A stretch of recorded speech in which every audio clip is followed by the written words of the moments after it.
नवाहे Urdu NCERT की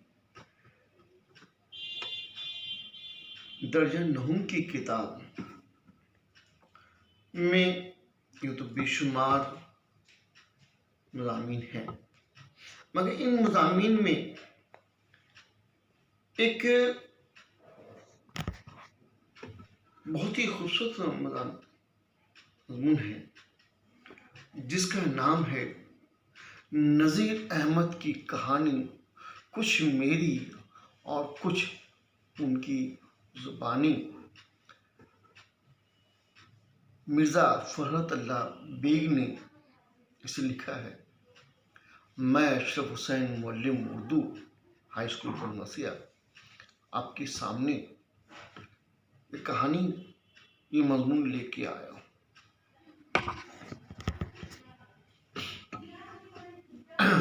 सबसे पहले इस मज़मून के लिखने वाले यानी कि मज़मून निगार के बारे में जाने। इनका नाम है मिर्ज़ा फ़रहत अल्लाह बेग। इनकी पैदाइश सितंबर 1884 ईस्वी में दिल्ली में और इनका इंतकाल 27 अप्रैल 1947 को हुआ। इनके वालिद का नाम मिर्ज़ा हशमतुल्लाह बेग था। इनकी तालीम, इब्तदाई तालीम घर में हुई और 1905 ईस्वी में हिंदू कॉलेज से बीए किया। 1907 ईस्वी में हैदराबाद आ गए। 1908 ईस्वी में सरकारी स्कूल में मुअल्लिम बने। इसके बाद हाई कोर्ट के मुतरज्जिम बने और यहाँ से सफ़र करते हुए हाई कोर्ट के इंस्पेक्टिंग ऑफिसर, जो एक जज के ओहदे के बराबर होता है, तक की सफ़र इख्तियार किया और इसके बाद तरक्की करते हुए होम सिक्योरिटी तक पहुँचे। 1919 ईस्वी में सबसे पहला मज़मून रिसाला अफादा आगरा में लिखा। 1923 ईस्वी में बाकायदा मज़मून लिखना शुरू किया। डिप्टी नज़ीर अहमद के शागिर्द थे। दिल्ली की टकसाली ज़ुबान व मुहावरात का इस्तेमाल करते हैं। इनकी किताबों में तसानीफ़ में फ़र्द आलम नशरा मज़ामीन फ़रहत के नाम से 7 जिल्दों में शाये हुई। इनकी नज़म का एक मजमुआ भी है, मेरी शायरी। दिल्ली का आखिरी यादगार मुशायरा दिलचस्प अदबी कारनामा है। साथ ही साथ नज़ीर अहमद की कहानी, कुछ उनकी कुछ मेरी ज़ुबानी, तंज़ मज़ाक का एक बेहतरीन नमूना है। ये एक सवानही खाका है। एक सवानही खाका है। इस खाका में डिप्टी नज़ीर अहमद की ज़िंदगी से जुड़े हुए वाक़यात को कलमबंद किया गया है।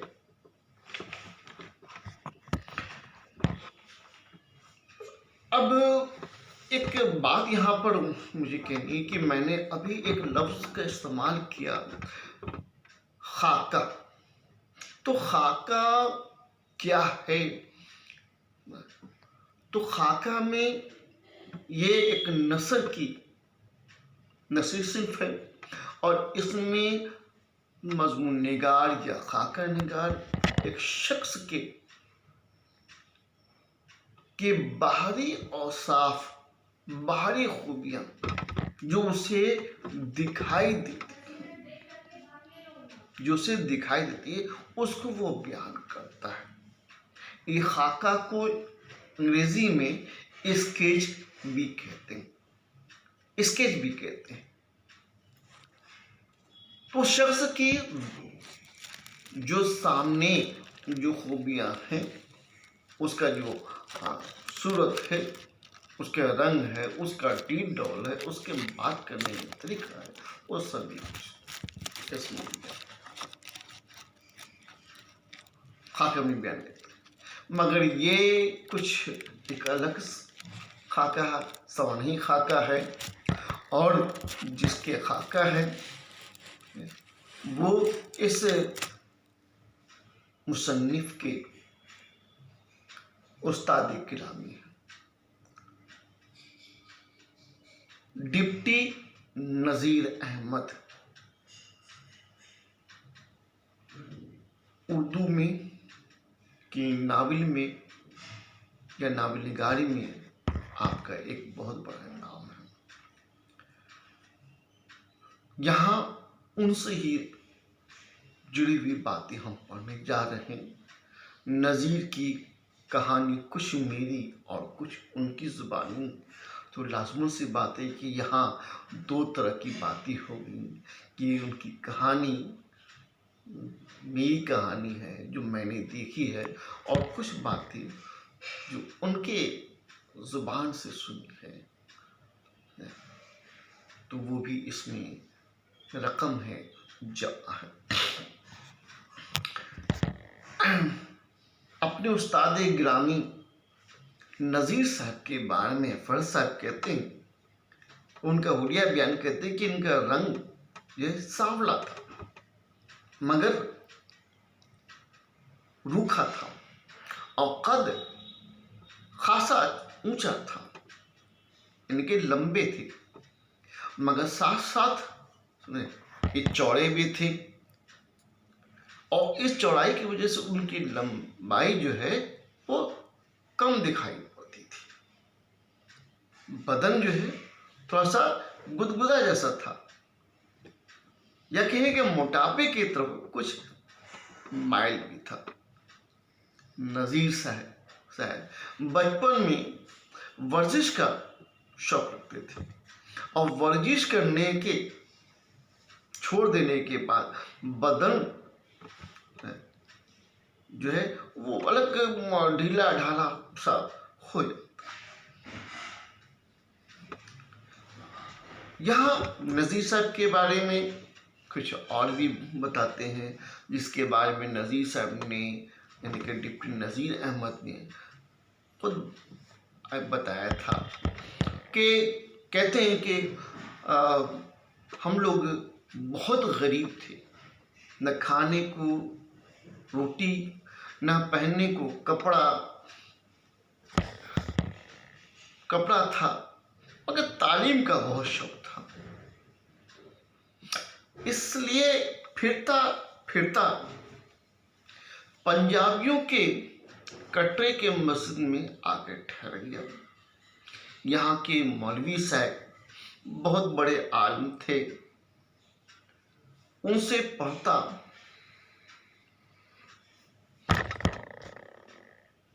मौलवी साहब के कुछ दो चार शागिर्द भी थे जो उन्हें पढ़ाते थे। कुछ जगह पर ये भी है कि मौलवी साहब इन्हें पढ़ाते नहीं थे, बल्कि इनसे काम भी कराते थे, और भी किताबों में इसका जिक्र है। बल्कि काम में वो काम कराते थे कि जितनी भी उनको जो है सुबह में हर घर में भेज देते थे, और रोटियां जमा करने के लिए, सुबह के नाश्ते के लिए और खाने के लिए। और नज़ीर साहब वो हर घर में दरवाज़ा देते थे, दस्तक देते थे, और वहाँ से वो खाना लेते। इसी दौरान एक साहिब थे मस्जिद के बगल में ही, अब्दुल खालिक साहब थे, और उनके एक बेटे थे जिनका नाम था डिप्टी अब्दुल हामिद साहब थे। ठीक है, तो उनके यहाँ नज़ीर साहब अक्सर जाया करते थे, और मौलवी साहब का ख़ास हुक्म था कि आप वहाँ ज़रूर जाए। मगर वहाँ कदम रखते ही मुश्किल इनके सर पर ठान खड़ी होती थी। और उनकी बेटी जब तक 2-4 सेर मसाला न पिसवा लेती थी, घर से न निकलने देती और न ही वो रोटी का टुकड़ा देती थी। खुदा जाने कहाँ से इतना मसाला उठा लाती थी।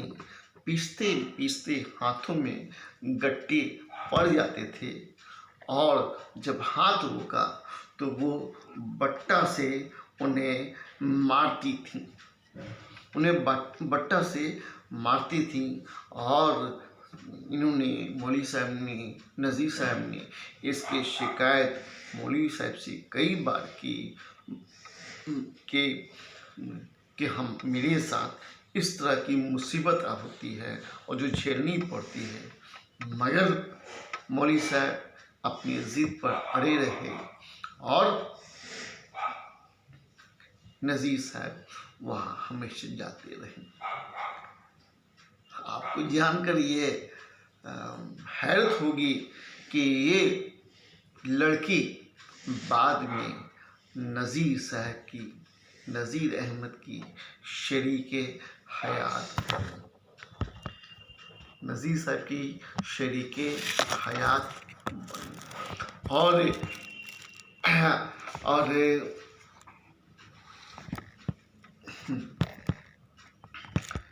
शरीके हयात बनी।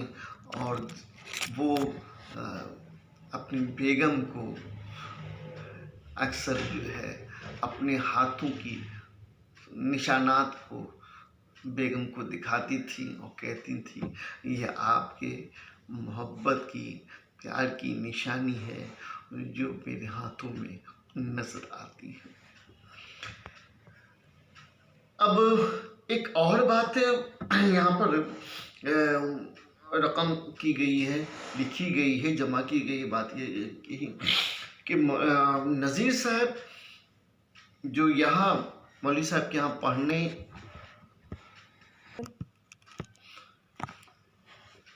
एक बात और कहनी थी कि जैसा कि मैंने आपको बताया और उस किताब में भी दर्ज है और कि मौलवी साहब इन्हें पढ़ाते कम थे और काम ज़्यादा करते थे, मगर इनकी जहनीत बहुत तेज़ थी, बहुत ज़हीन थी। तो ये इन्हें सुनते सुनते जो सब कुछ याद, जो वो दूसरे शागिर्दों को पढ़ाते थे उन्हें ज़ुबानी याद हो गया। और एक दिन वो कश्मीरी दरवाजे के तरफ से गुजर रहे थे तो दिल्ली कॉलेज के पास एक बहुत बड़ा हुजूम था, भीड़ था, ठीक है, भीड़ था। तो भीड़ में अंदर दाखिल हुए, पूछा क्या हुआ है, तो मालूम हुआ कि यहाँ मुफ्ती सदरुद्दीन साहब आए हैं और वो लड़कों को दाखिला लेने के लिए इंटरव्यू ले रहे हैं। मैंने नज़ीर साहब ने कहा कि चलो हम भी देखते हैं। वहाँ अंदर गए तो देखा कि जो है बहुत कम कद के एक शख्स वहाँ खड़े हुए हैं, बैठ कर ये खड़े हुए और फिर उन्होंने पूछा कि क्या पढ़ते हो, क्या, तो सभी सवालों का जवाब बहुत आसानी से और बहुत जल्दी से सुनाना शुरू कर दिया, ठीक है, सुनाना शुरू कर दिया। तो उन्होंने पूछा कि तुमको कौन पढ़ाता है। मैंने कहा कि मस्जिद के मौलवी साहब। फिर उन्होंने मेरा दाखिला इसी कॉलेज में कर दिया और मैं उसी ज़माने में सर सैयद अहमद ख़ान, मुंशी ज़काउल्लाह और प्यारे लाल की सोबत में तालीम हासिल करने लगा। तो ये थी जो है खाका, जो नज़ीर अहमद की कुछ ज़ुबानी थी और कुछ मुसन्निफ़ की ज़ुबानी थी। जो यहाँ पेश किया गया। उम्मीद करता हूँ कि आपको ये खाका पसंद आया होगा, आप लुत्फ़अंदोज़ हुए होंगे। अस्सलाम वालेकुम।